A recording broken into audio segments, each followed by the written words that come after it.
Pahinga. Ano to?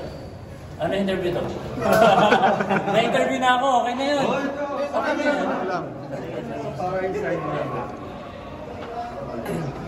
Pero yun nga, sabi mo, okay na kayo. Ano lang yung naging ano yung kanina?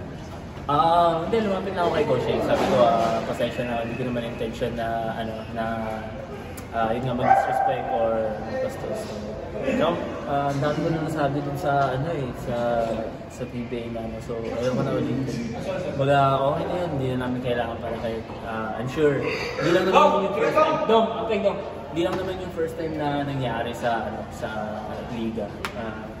I'm sure, maintindihan naman ako nila na lumapit naman ako at saka, kung naka-offend ako, nag-sorry ako. Pero yun lang, yung sinabi ko din sa PBA na yung opinion ni Coach Shane dun sa sinabi niya na may habang nag-disrespect ako. Like, yun lang yung in-address ko na hindi ako agree doon. Hindi agree yung family ko doon, hindi agree yung mga kaibigan ko, and yung mga fans, ibang fans ko na nagbe-message siya akin. Pero like what I said, wala akong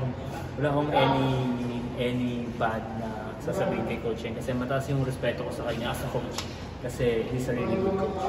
Kanina after the game, nakapag-usap ko magalang ito. Hindi na ako nakakatayo kasi medyo yung kalbo ko tumitigas eh.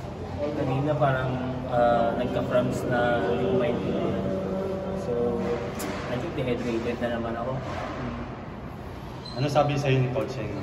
Wala sabi ni Coach Shane, okay na walang problema.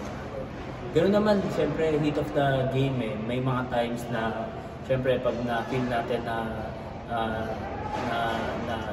kumbaga, may sama tayo, like, nagalit tayo or may naka-offend sa atin. Siyempre, at that moment, may possible ka na masabi na hindi maganda. Kahit sino naman talaga eh. Pero, good thing kay Coach, hindi naman siya like, nung paglapit ko, hindi naman siya like, alis ka dyan or what, yung talagang galit sa akin. Hindi naman gano'n. Like, basketball lang talaga.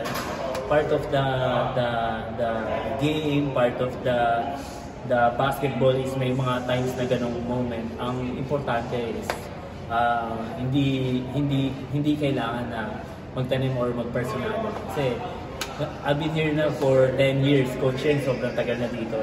Alam naman natin kung gaano ka respetado na coaching dito sa PBA. Thank you.